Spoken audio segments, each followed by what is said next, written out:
Hello, everybody. Good morning, good afternoon, wherever it is you are calling from. We're going to spend a second here just letting people get into the Zoom space. What I'm going to ask you to do while we're waiting to get started is feel free to hop into the chat just like my buddy Shannon and let us know a little bit more about yourself. What's your name? What's your job position? Where are you calling from? And what is your experience with diagramming? Would love to hear a little bit more about all of that. I'll tell you about myself here in a second, but just a little bit of the couple of the answers. I'm actually calling you all from very sunny Central Texas. I am living in San Marcos, just south of Austin. So that's where you can find me. And my experience with diagramming is actually pretty recent. Before coming to Lucid, I was working in education. And so being able to use diagramming in my regular work is a newer development for me. See, we got Grand Rapids, a lot of Milwaukee, saw a couple Utah. Hey, Houston, what's up? Vegas, I was just there last week. Austin, hello, Austin, England, Portland, Toronto. Hey, Toronto, how you doing? Hopefully your weather's better than it is here. Vancouver, hello. Lisbon, Portugal, hello. Long distance calls coming in the house. My goodness.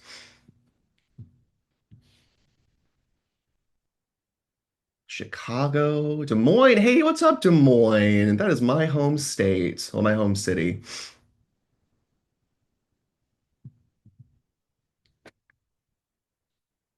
Oh my goodness. Well, hi. Oh, hey, Pflugerville. What's up? Just down the street. Well, everybody, let's go ahead and kick off a little bit of introductions. Feel free to continue to hop into the chat. We'll give you some housekeeping items here in a second. But I want to say a big thank you all so much for taking an hour of your day to learn about mapping technical systems in Lucid. My name is Cal. That is Cal like pal. I am a customer trainer here at Lucid Software. So I will be your guru for the day, or if you want to call me your dungeon master for the day, that also works. I'll be guiding you through some of the tips, tricks, and resources that I teach customers every day to make their technical systems pop in Lucid. Now, before we get started, a couple things to call out. This webinar is being recorded. Oh, we love to hear that. So, what you can expect is an email coming to your inbox along with some extra resources after this training. So, we're not going to quiz you. Don't worry about taking notes. Feel free just to follow along with the activities and absorb the knowledge. Do not worry about any quizzes or anything like that. It's being recorded. You're welcome to watch as many times as you want. Now, for some Zoom housekeeping, we do have a couple fancy buttons enabled for you this time around. We've got a chat and a Q&A. These buttons do work a little bit different. You all have found the chat and you're using it perfectly. It's where you can share excitement, share feedback, connect, all sorts of great stuff. However, if you have questions, they don't belong in the chat. And the only reason I ask you to keep those questions not in the chat is because I've actually got a dedicated crew backstage who's going to help with those questions for me because I'm one human being and there's a lot of you. And so if you have a question about anything technical systems related, feel free to hop to the Q&A button to ask those questions, either to me or to our amazing backstage crew. It also helps us because we can mark them as answered, we can follow up. So please use that Q&A. It would make our lives so much easier. Lastly, there are live captions for this session. In case you need those captions turned on, you can find those at the bottom of your Zoom screen as well. Last but not least, there are some features today that may not reflect what is available on your account. This could be because of IT and security permissions. My goal for this session today is to talk about things that the majority of Lucid users have access to. The one feature I may talk about that you don't have will be artificial intelligence or AI. It will not hinder your diagramming journey to use AI or to not use AI, but I will just show what it can do for you as you're kicking off your technical systems diagramming process. Awesome. With that out of the way, let's talk about what we're going to cover. So I'm going to start with a little bit of a TED Talk about why diagramming matters. It's not a webinar if I don't do a little bit of talking. So we'll start with a little bit of a TED Talk on Cal's needs or Cal's thinks or Cal's thoughts on diagramming and why it matters so much. We'll then pivot to mastering diagramming construction and clarity, figuring out what we can use to build, how to build, or even access some templates that can save you a lot of time. We will then jump to my favorite portion, which is data-driven diagramming and some automation. This is where you can connect data sets you're already using in your business and build or create or iterate or improve your diagrams by connecting them to your real-time data sources. And lastly, we'll talk about accelerating with some AI tools and other importing data tools that can help you build diagrams really quickly. So let's start by setting the scene. Again, I mentioned I'm going to be your dungeon master today. So let's set the scene for why diagramming is so important. A lot of you may know this already, but sometimes we have to talk to our stakeholders or talk to administrators about why we need to create this visual. Well, visual diagramming really helps by creating clarity, improving efficiency, allowing for uniformity, and improving collaboration. You use clarity to simplify those robust data sets and make them easily understandable for people who want the pearls and not the actual shells. That's a story, a little story there about like understanding the product versus understanding the process. And so a lot of people want pearls and not the shells. And so clarifying those pearls is really helpful. Efficiency allows for quicker identification, which means we're solving problems faster, which usually means we're saving money, which is a big deal for a lot of people and a lot of businesses. Uniformity. It's great to have standardized documentation, clear knowledge, and clear ways to streamline how we are working as a business, not just within our own cohort, but across our business as a whole. And lastly, collaboration. Not only can you collaborate in Lucid, but it also makes it easier to collaborate across those teams, break down barriers, clarify stakeholder insights, or just clarify how your team does their job. We know diagramming is awesome, but there are often some issues with diagramming, especially when we first get into it. I am guilty of all of these, and I will put myself on blast, and it's okay. But common pitfalls with diagrams are that there's often too much information, inaccurate representations, inconsistent notations, and wrong tools. Oftentimes, we are trying to share too much information in one diagram. We're trying to give every single key piece of information to everybody involved. Most people just want the cliff notes. Inaccurate representations is because our systems are not aligned. Our systems are not together. And so we need to have those representations be more modern or more updated to align with our business. Inconsistent symbols, basically meaning we're not clear in our communication. And last but not least, the wrong tools or techniques, making it frustrating and time consuming, making it hard for people to understand or use this information. So how do we improve this? We're going to use a lot of these today. We're going to use layers to enhance and maintain our diagrams to make it easier for us to visualize key portions or even to get more real-time updates with data linking. We're going to improve alignment by allowing for real-time collaboration and creating custom libraries that allow us to make a similar language across the board. We can accelerate consistent and professional diagram creation by using templates, by using shape libraries, or even templatizing our own work. And lastly, you can boost productivity by using AI to iterate first drafts, refine, or automate aspects of visualization to save key time. So with that, my Cal's little TED Talk is over. Thank you all so much for joining. We are going to roll for initiative and work to build a diagram together. This will be kind of a hands-on activity, so I encourage you. You're going to get a link here in the chat in a second, and that link will allow you to get a document that you can follow along with me. There will be some resources, there will be some activities, and there will be some talking points. So please grab that link if you can. It would be a great opportunity for you to use these skills. If you don't have multiple monitors today, don't stress about it. We will make sure to share that link with you in the follow-up recording as well. That way you can practice with the Cal in the past with the self of you in the future.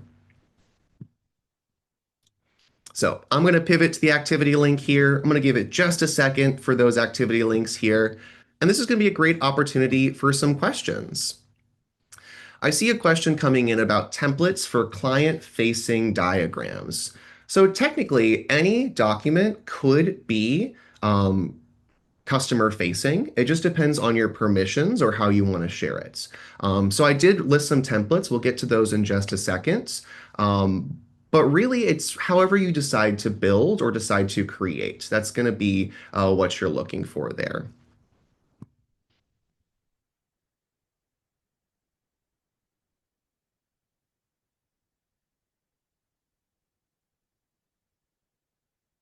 You're not going to want to copy the link. You will just want to select that link. That's going to be very important there. And then, Joe, do yourself a favor and make sure you haven't pinned my face. I know I'm really nice looking, but there's an option to like pin people in Zoom. Make sure you haven't done little three dots and pin me. That may be getting in the way of your screen share option.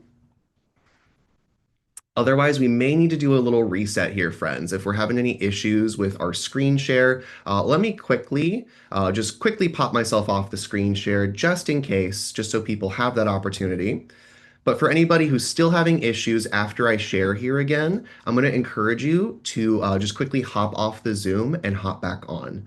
Sometimes there is internet delays or computer issues that we can't fix, unfortunately. So thank you for your understanding and your patience.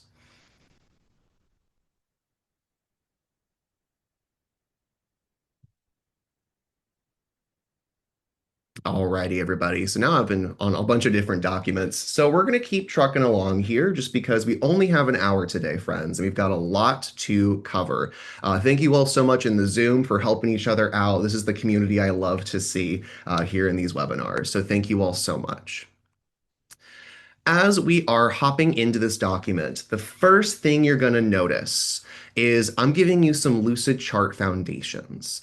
A lot of this is stuff you may not know or stuff you may already know. Things like our universal canvas, how you can easily switch back and forth between Spark and Chart. Things like our menu bar, where you can find actions for exporting or things like that. Sharing and collaborating, which my face is currently covering up, I'm so sorry, and canvas navigation and various tabs. The big thing to call out today are the tools you're going to need going forward if you are part of a technical diagramming system. You're going to need the Shapes panel. You'll probably need containers, conditional formatting, the data panel, and generate with AI. Now, again, that's the feature that some of you may not have today. So just be aware you may not see generate with AI on your list. It'll be a very small talking point today, and we'll show you alternatives for those who don't have it. And last but not least, within the Shapes panel, you're going to have access to more shapes. So we're talking a lot today about technical systems. That'll be network infrastructures, ERDs, UMLs, all sorts of stuff. When you first log into Lucid, you may notice a limited shape library. I encourage you to check out more shapes to see other shape libraries we have for things like circuit diagramming, Cisco diagramming, network infrastructure, UMLs, and those ERDs. That being said, sometimes that initial document maintenance is going to take a lot of time. So a Cal Pro tip for you is to utilize templates. On your next tab at the very bottom of the screen, you will see an option labeled Templates for Construction. Go ahead and select that Templates for Construction. I took some time and supplied just a couple templates for the main use cases we're going to talk about today. Things like networking diagrams, entity relationship diagrams, and UML. The reason I encourage people to use templates so much is, first of all, as a proud neurodivergent, I get scared at a blank canvas. And so a template makes it a little bit easier for me to get started. I didn't make the first brush stroke, Lucid did it for me. However, what I love the most about these templates is that when you use them, it's going to auto set up your toolbar to match that document style. So for example, if I was to go to a template here, and let's go ahead and just open up an entity relationship diagram. That sounds like a good one for me to use. I'm going to open a new one from this template. And what you'll notice, just comparing your left side of the screen to my left side of the screen, is my shapes are set up for ERDs automatically. I don't have to go to more shapes to find the shapes I need. By utilizing a template, I'm able to grab the exact shapes I need that much quicker. The same could be said for a network diagram, or if you're getting real specific with a Cisco diagram, I could also create one of these really quickly, and you'll notice on my left side toolbar, all of those Cisco shapes available right away. It is saving me so much time and energy of manually adding shapes, manually adding documentation, and manually updating the things I need. So I'm with you, Marcos. Templates for the win. Even if you delete all of this and start new, you've saved yourself the time of manually adding those shapes. Now I don't need these templates. I'm going to close them back out. But I encourage you to check out some of these templates or even check out our templates gallery to be able to find more of those options. Alrighty, let's jump one more tab over, team. We're going to have a tab on the third called Advanced Clarity. This, ooh, chef's kiss for the win. You're welcome, Chris. Advanced Clarity.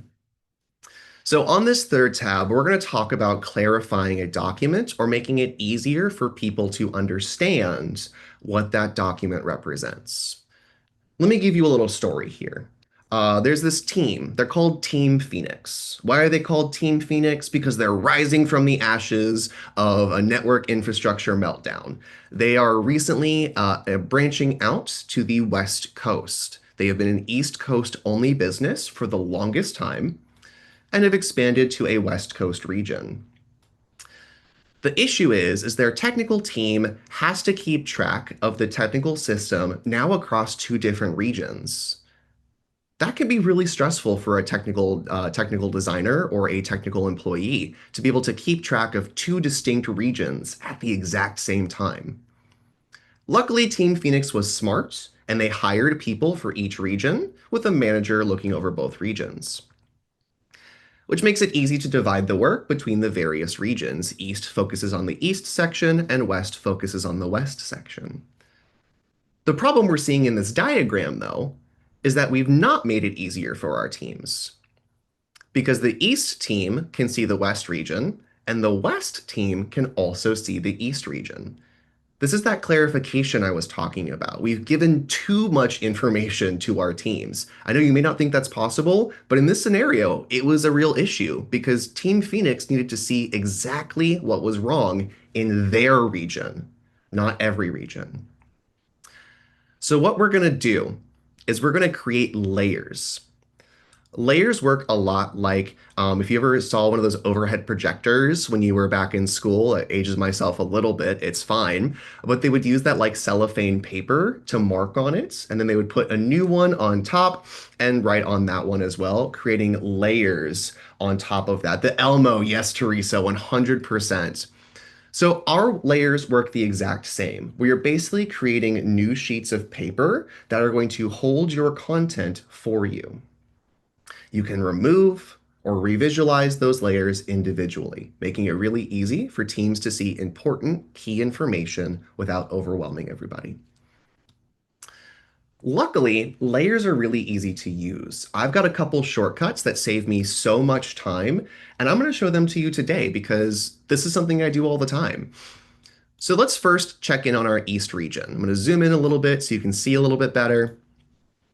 And within our East region, I'm going to want to highlight and select all of these shapes for the East region. I'm going to include the barrier too, the container, just because it's easier for me. So I'm going to left click and hold to highlight, oopsies, let's do that better. Left click and hold to highlight my container and all of my network shapes. You'll now see that those shapes are all selected. In case you grab something extra, you can always shift click to remove that shape from your list or add that shape back into your list. That's a little keyboard shortcut from Cal, a shift and a click. With that region selected, go ahead and right-click on a shape. That's a very important clarification there, team. Right-click on a shape. If you right-click on the blank space, it will not be your Taylor Swift Eras moment. It will not work. So please highlight and right-click on a shape. It can be the UPS, it can be a server, doesn't really matter. Just right-click on a shape. Now that you've right-clicked on that shape, you will gain access to the right-click menu. There are a lot of things that can be a little overwhelming for new people in this right-click menu. So to call your attention to the most important, at the very bottom of that right-click menu is going to be a copy or move content section. This is going to be your best friend if you are a layers fan. I'm going to go to copy or move here, and we're going to go to the move to section. Copy is great, but not the use case I need today. So I'm going to go to move to layer. And would you look at that, there is a plus button dedicated to creating a brand new layer. I'm going to select that new layer button. And some fancy stuff is going to happen. We'll talk about all of it in just a second, but top priority, now that you've created that layer, please rename that layer. You should see a panel on the bottom right of your screen now labeled layers. Double click on where it says new layer and please rename that layer. This is a gift to future you and to all of your future employees. Please rename that layer.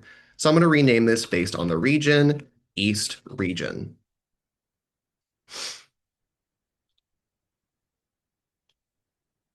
Fantastic. So let's break down a little bit of what's happening and then we'll repeat that whole process again for the West region. So the first thing I want to call out is that your screen has now been grayed out. And if you try and move any of the more gray objects, it's not going to let you. That is because currently you are editing the layer only, which means you can move content within this layer by left clicking and dragging, or add new content to this layer by dragging in or selecting new shapes. If you ever want to leave this layer, simply just double click in some gray space. This is your Taylor Swift blank space moment. Double click on some blank space, and that'll bring you back to the main page. You'll know because the screen is bright again.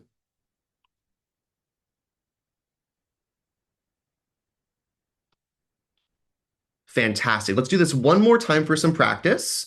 That way you can really ingrain that move to process as it's so useful. So once again, left click highlight to select all of those shapes that you want to move. In this case, the West region. Right click on that shape again. Go to copy or move. Move to, and you'll see that East region has now been added, but we're going to go to a new layer again. So once again, new layer. Please rename your layers. West region. And there we go. We have now created two layers separating the East and the West region. I'm going to double click. And there we go. I'm back on my main screen. Let me mark this as done. That way I don't forget.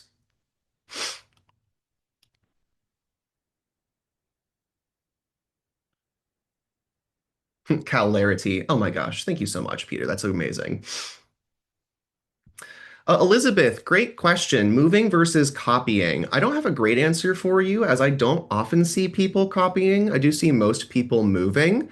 I think copying would be useful in like enterprise architecture, especially when there are things that overlap in different scenarios. So for example, let's say there was a switch that worked for, that would not be a good example here, but if there was a switch that worked in both the East and the West region, I would want to copy there. So overlapping items are great for copying.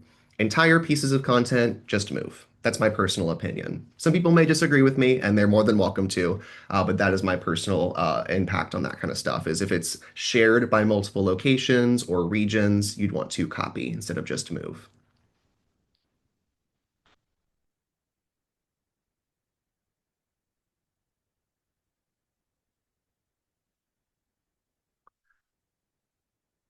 Awesome. So let's go ahead and make this a little bit easier for our team to use, though, because right now what we have done is simply just create layers. We've not clarified anything, actually. We've just moved stuff, which is great.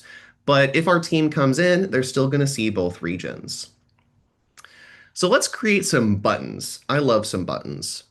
I'm going to go to my flowchart category. You don't have to, but I'm going to go to the flowchart category and bring out two rectangles.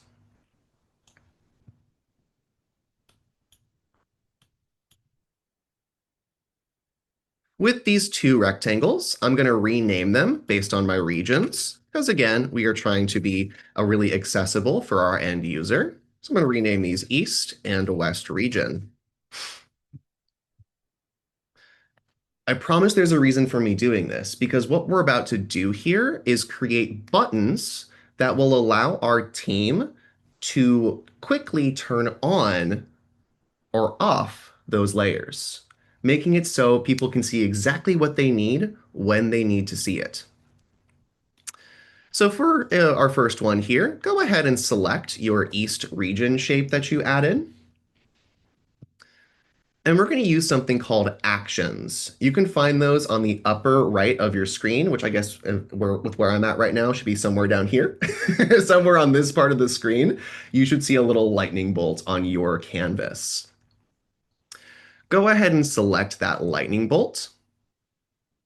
And we're going to use that first row or column for layers. And let's use the toggle option. It's my personal favorite. So I'm going to go to this drop-down menu for toggle. Oh, of course, Happy James. So what I did was added in two flowchart shapes here, just a quick process shape and a quick process shape. I've renamed them to the appropriate East or West region. And now what I'm going to do is select that shape and choose actions. It's going to be on the upper right of your document. Should be a little lightning bolt. With those actions, we're going to go to the layers column and select the first option, toggle. Scroll on down to the East region layer. This is the important part, friends. Click, done. You gotta tell Lucid you're done. If you don't tell Lucid you're done, it's not gonna save that change. Let's rinse and repeat. West region, actions, toggle, West region. Done. Tell Lucid you're done. You did it. And now we've created actions. If you take your cursor and hover over one of these shapes, you will see a little keyboard shortcut to Shift Command or Shift Control to click on this shape here. So I'm going to zoom out so you can see what happens. Shift, Command, left click. Oh my gosh, it's gone. Don't panic, everybody. It's just hidden. It's fine. No data has been lost. Same with the West region. I can Shift Command click to toggle away that region. So now, as my manager of the West team, I can come in and see exactly how our region is doing and not get distracted by how the West is doing. And vice versa. I can go to the East region and just look at that one as well.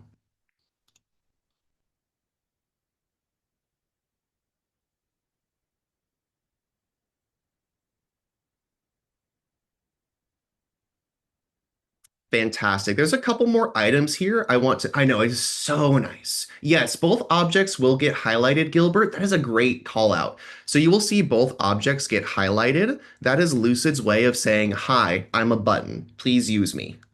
That's Lucid's call out for any linked object, whether that's a hyperlink to a website or a link to like another Lucid document. They will always be highlighted. And if they're not coming up highlighted, Elizabeth, make sure you clicked done. You have to click done on the layers panel. If not, it's not going to work.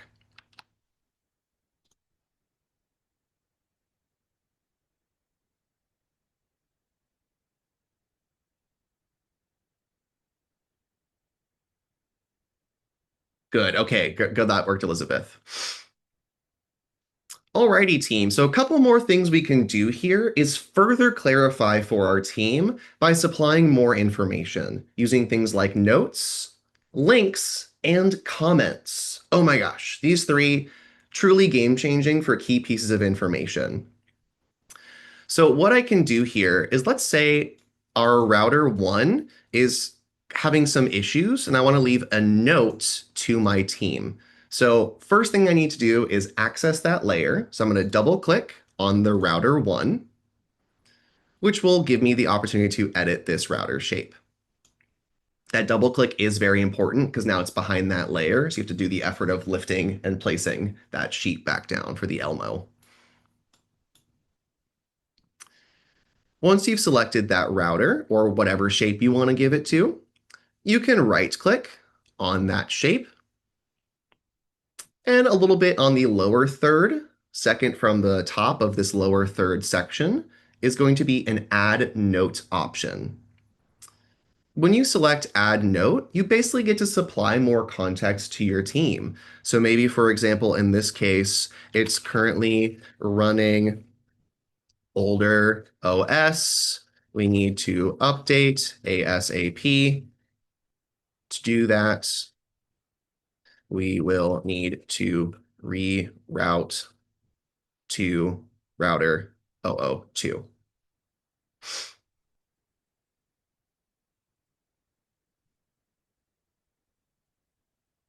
James, you might need to double click on it to get that access to that specific shape, and it'll be somewhere in the right click menu. Just make sure you are right clicking and not left clicking, and double make sure that you're on a shape and not a line. Lines can't get notes, shapes can get notes.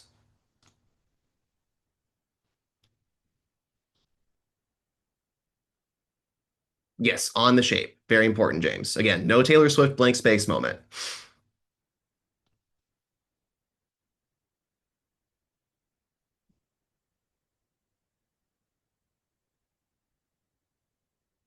If you're still running into issue, James, maybe do a good old-fashioned refresh and right-click. Sometimes that works. Sometimes we just need a good little refresh.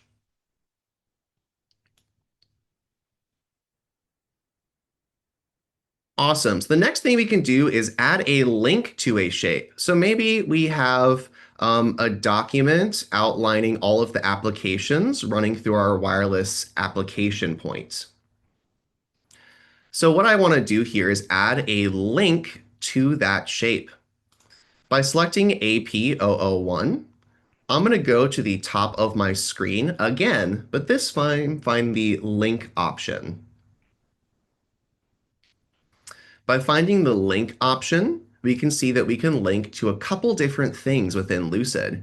We can link to an outside URL. This could be a generic website or maybe even a YouTube video if you want to rickroll your teammates. I didn't give you that idea, but maybe that is a thing you can do. Pages will allow you to link to the same page, to a different page within the same document. And document will allow you to browse Lucid documents to link to that page. So in my case, maybe I want to link this webinar slide to my document here, and you'll see it's now going to be a linked object. It's going to have that same Shift Command click action as before.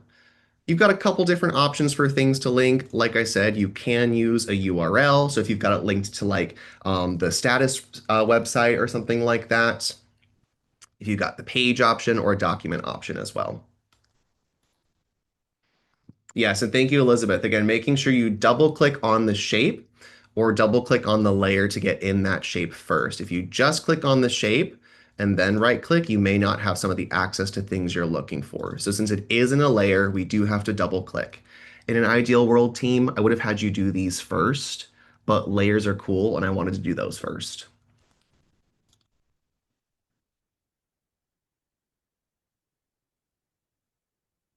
Joanna, great question. I'm not going to forget. I'm going to circle back to that in a second.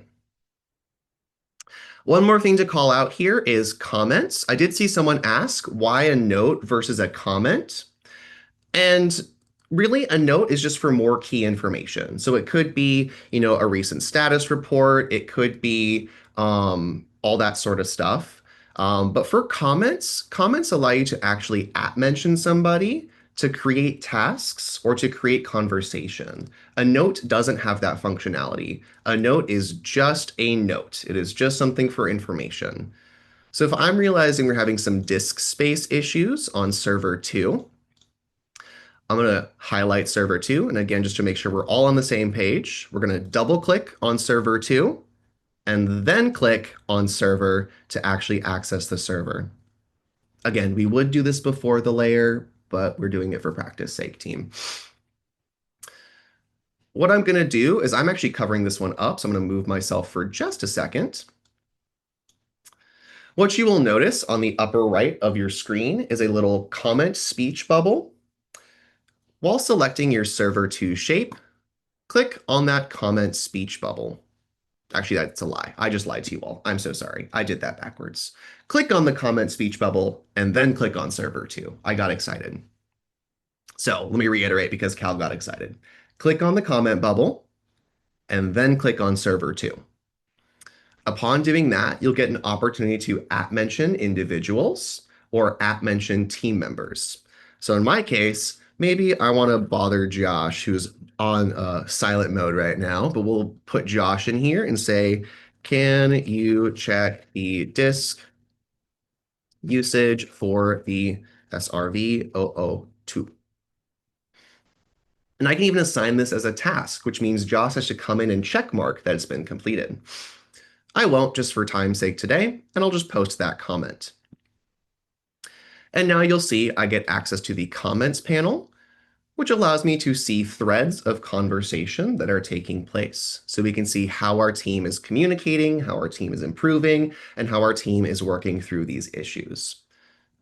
So notes are great for one-time pieces of information. Comments are much better for conversations and iteration.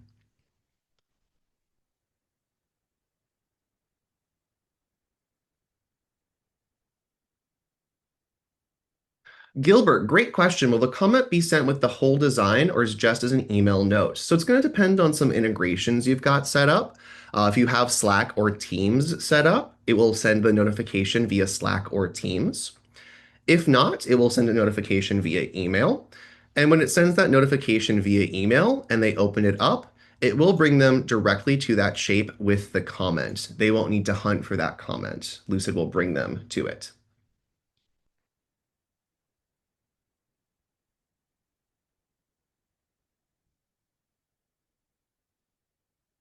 Awesome. One more thing here. Oh, Maria. Oh, Maria. I wish. That is a great question, Maria. I love that so much. Could the tasks be added or synced to Asana? So no. Unfortunately, the comments are not synced to Jira or Asana. That being said, if you do use Jira or Asana, a quick call out here is you could always universal canvas yourself to Lucid Spark. I'm just going to take a second for my computer here and use the Asana integration to import or create Asana issues, which just become a card and not a comment. It's a little bit different.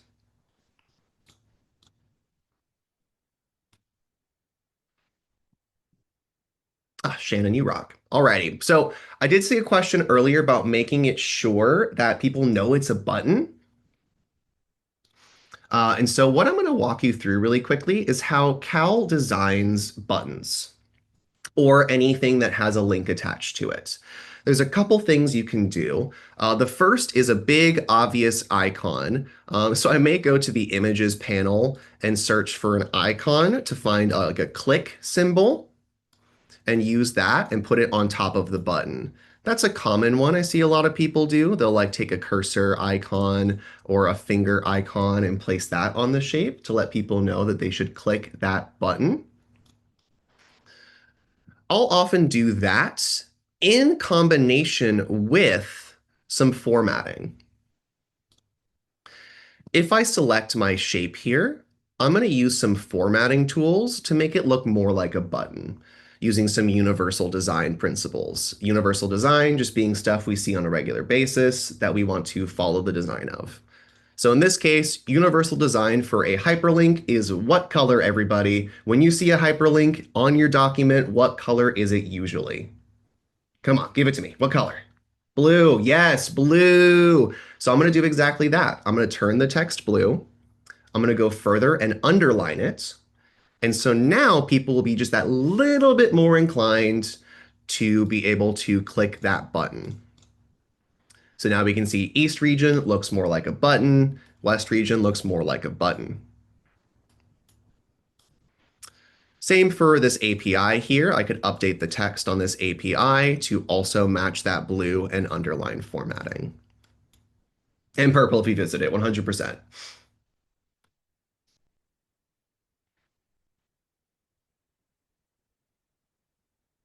Where did I find the icon? Great question, Lily. I found it in my images set, the 1, 2, 3, 4, 5, 5th from the top. And the third column is going to be icons. Yes, of course, Lily. And actually, Eric. So we do have some buttons you can access in our more shapes. There are some things for like more cloud architecture type stuff. Or you could just like save it to your own library and have your own library of buttons because you can also do that.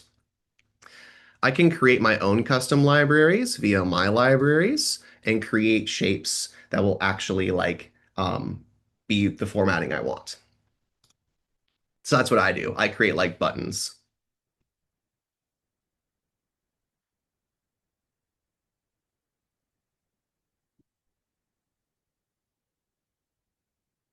Awesome.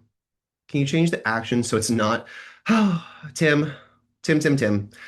So no, let me give you some clarification here, Tim, though, and I'm going to move myself again. You guys are asking questions that's putting Cal to work. I love this. Okay, so I'm going to move myself again really quickly here. And what I'm going to do here, Tim, is show you sharing permissions. So for sharing permissions, you will see four different kinds of sharing permissions: edit and share, edit, comment, and view. Now, edit and share are going to require that shift command click. For view, you do not require that shift command click anymore. It is simply a left click, like a button on a website. So if you're sharing with stakeholders or you're sharing with, more horizontal team members, or you're sharing key pieces of knowledge for a knowledge base, you're going to want to use the view option, which will make it remove that shift command click.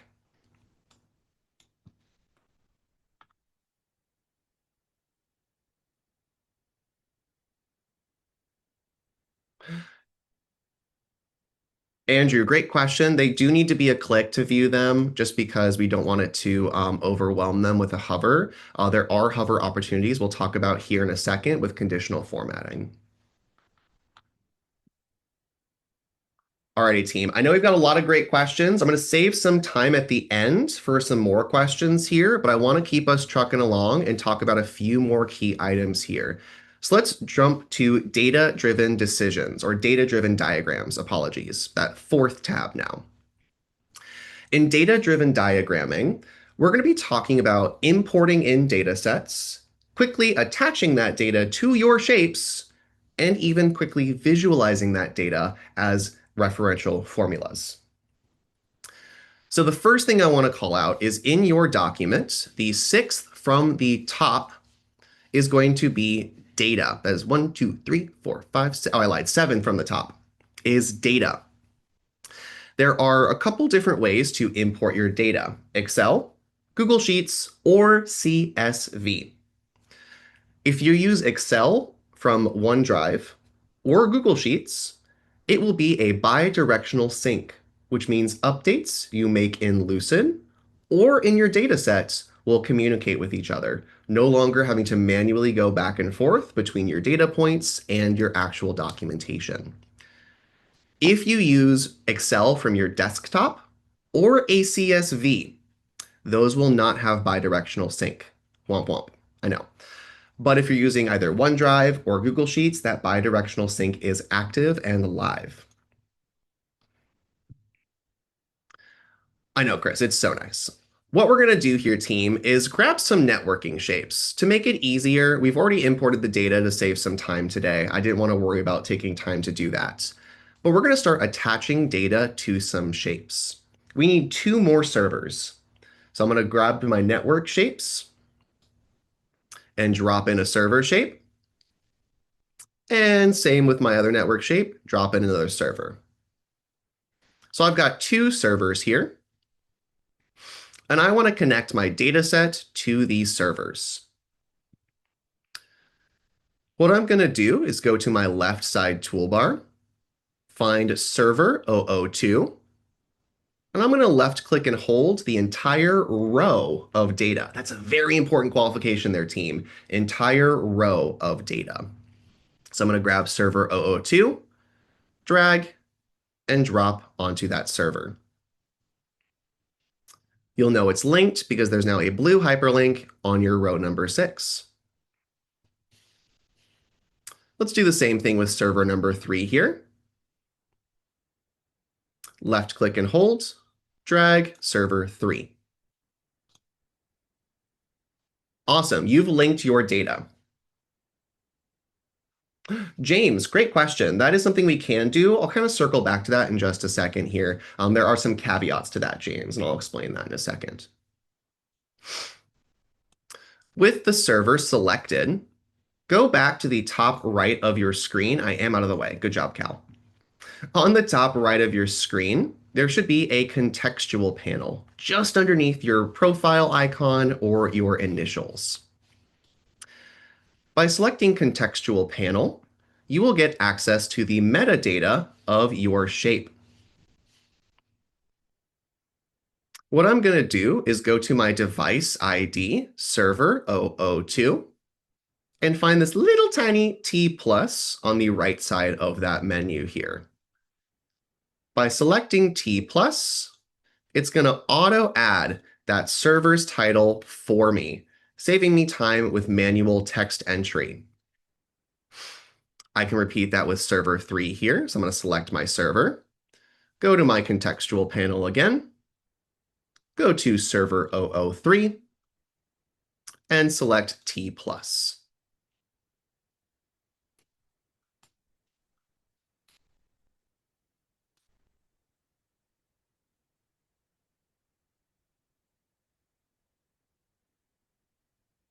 So instead of having to do manual text entry, I've saved hours of my day by using these referential formulas. You may need to delete that main text for server, just in case it's still there. But I saw a great question on can you replace it with the default text? So Elizabeth, this is going to be my favorite life hack that ties back into, oh gosh, where did it go? James's question from earlier as well. Can we just drag and drop instead of having to do all these extra steps?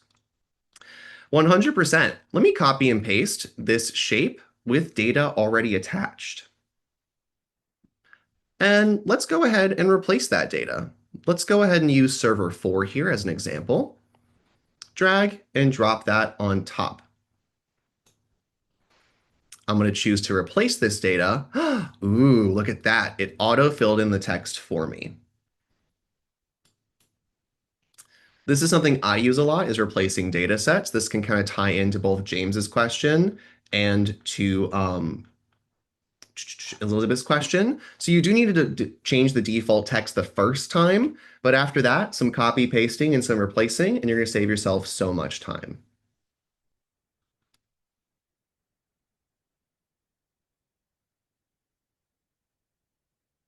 It is like Magic Jack. It's so nice.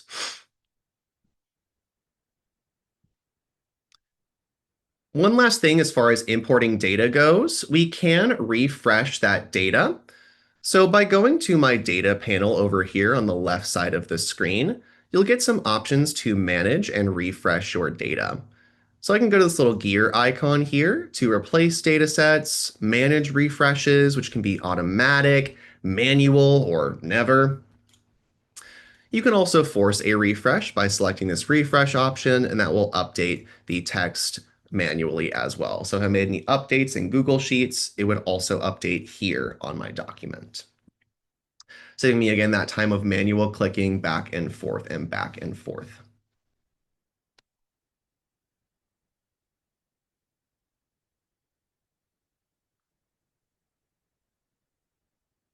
Alrighty, two more quick things on this tab, and then we've got to jump to some ERDs. I saw you, Dan. I didn't forget you. We're going to get to ERDs here in just a second. So what we're going to do really quickly is create conditional formatting. Conditional formatting is going to help you auto search through your data by hunting for key fields of information and giving you little flags or icons to let you know what's going on. If I go to my left side of my screen here and go 1, 2, 3, 4, 5 from the top, I'm going to find this magic wand for conditional formatting. And I want to create a new rule.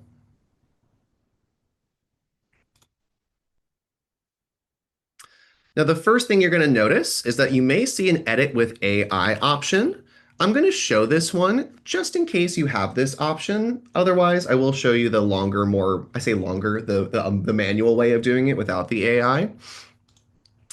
So what I can do here is basically tell Lucid what I'm looking for and have it apply a rule for me. So I might say, hey, if shape data status contains online, then give a green circle. Basically saying, hey, Lucid, I'm looking for this. Can you create some rule for me to find it? I'll update that rule. It's going to think, ooh, and look at that. Lucid has automatically gone in and found everything with the word status and online and gave me some green circles here. If you don't have the AI tool, don't worry about it. You can select these drop-down menus here to choose what you're searching for, what field you're looking for, what qualifier you want, and what your keyword or number is.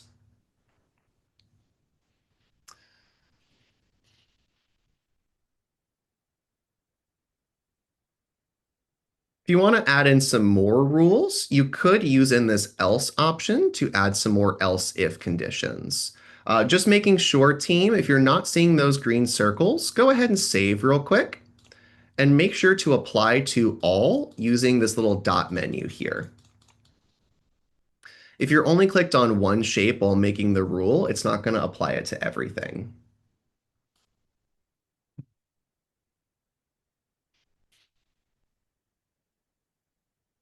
Apply to all did it. Yes, awesome. And Donna, great question. So this is the same data as the last document. I just changed pages to not make it all messy. You do need to save the rule first, team, before you can apply to all. So save the rule at the bottom and then select apply to all via the three dots menu.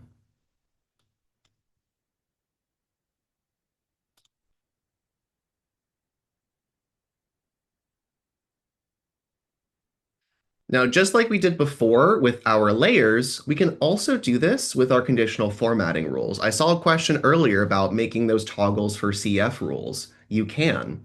So by selecting this status right here, I can go back to actions like before. I'm in the way again. Oh no, Cal has to move himself. Panic. There we go. At the top right of your screen, you will find those actions again. Make sure your status icon is selected. Choose the Actions button.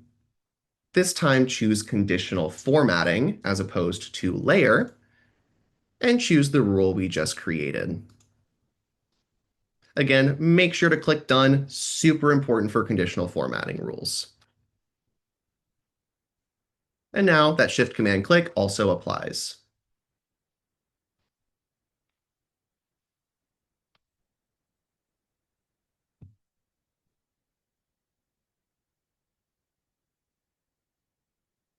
Alrighty, team, for time, we're going to keep trucking along. We got about 5 more minutes, and I do want to make sure to talk about ERD and UML. So feel free to follow along for a second. This is going to be a watch the trainer moment. So if you want to go over one more tab, feel free to do it. You're just going to see a screen, and you can get some notes there. But if you're using ERD and UML, there are actually some great shortcuts to quickly create those types of documents using some import functionality or UML syntax. If I wanted to create an ERD diagram, what I'm going to do is go to the bottom of my screen and select Import Data. This is different than the data panel from earlier, as this is going to help me assign it to a type of diagram. So let me go to Import Data here, and let's select our ERD. With ERD, you get a couple options for how you want to import, either from Salesforce or from your SQL database. Now, for time, I made a fake database, so I'm just going to kind of click a couple steps here to save us some time. I'll click Next here. I have a CSV file hiding on my computer. Do not judge my desktop. It's messy, and I'm sorry. But I'm going to choose this ERD diagram here, select Open, and import that document. Oh no, how dare you? That's what I needed to do. I needed to place this plain text. I did this before. I knew that. Import. Why are we being stubborn today? Computer. Computer, do not give me this drama today. We love drama, team. There we go.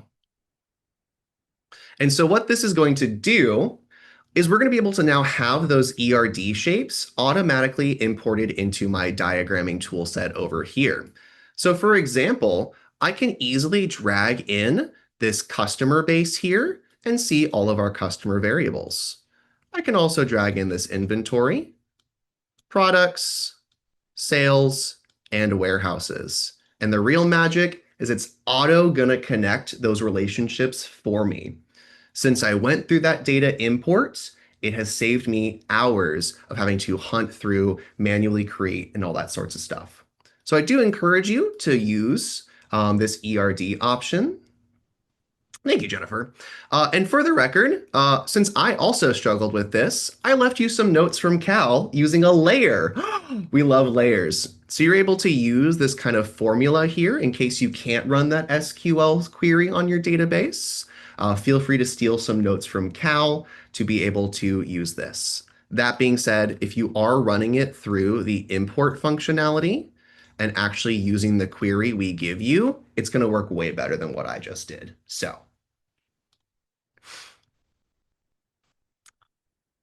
Thank you, Joy. And lastly, for UML, UML is going to work a little bit different as it's not going to allow you to import in full data sets. What you're going to do, though, is go to that same import data option, go to UML sequence diagram, and import your data. What you'll notice is it gives you a field for UML syntax. So in this case, it auto gave us Alice and Bob. I don't care about Alice and Bob. So let me steal this info that I've got hiding back here. Paste that into this section and build that. Oh, I did it to me again. I tested this earlier today, friends, and it's not going to work today. But let's skip it for now because, yeah, it only likes straight quotes. I do realize that, James, and it's mad at me, which again, I left you instructions that I didn't follow. So be smarter than Cal and follow my instructions. Otherwise, what I'm really going to call out here is an amazing UML tutorial we have attached to that import data option. So if I go to UML, you'll see a UML sequence diagram tutorial. This was all just a play to get you to go check out this tutorial. Don't listen to Cal. So I messed up my syntax. It happens. We're human, but we're going to keep trucking along because, well, we don't have that much more time, team. With the final 30 seconds here, I want to introduce you to our brand new chat-based AI. We have renovated our AI tool to be more chat-based now. So instead of having to create a single prompt, iterate, close, and then be stuck, you can now have conversations with our AI tool. It can help you generate a diagram.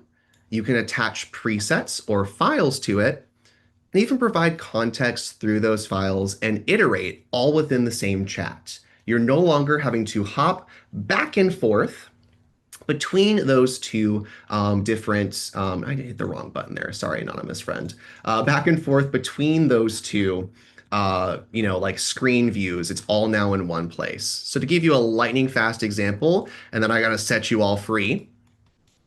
If I quickly grab a flowchart string of text here and paste that into my little chat, it's going to think for a second. It's going to think, it's going to think, it's going to think. Hey, look at that. That's a network diagram, team.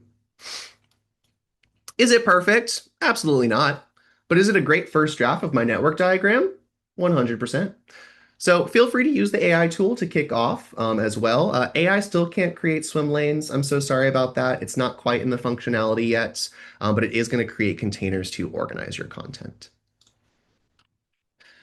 Alrighty, everybody. I know we had to kind of hit the gear a little bit there at the end, so I am sorry we missed some of your great questions. But I do appreciate all the kind words. It really means the world to me. If you've got more kind words to say, I'm going to throw a link into the chat. It is my personal survey link. Please feel free to share any feedback or things I can improve on. Would love to hear from you all about how I can do better. Alrighty, team. I want to thank you all so much for joining. Thank you for all the kind words. Thank you so much for attending, and happy diagramming, everyone. Recording coming soon. Bye-bye.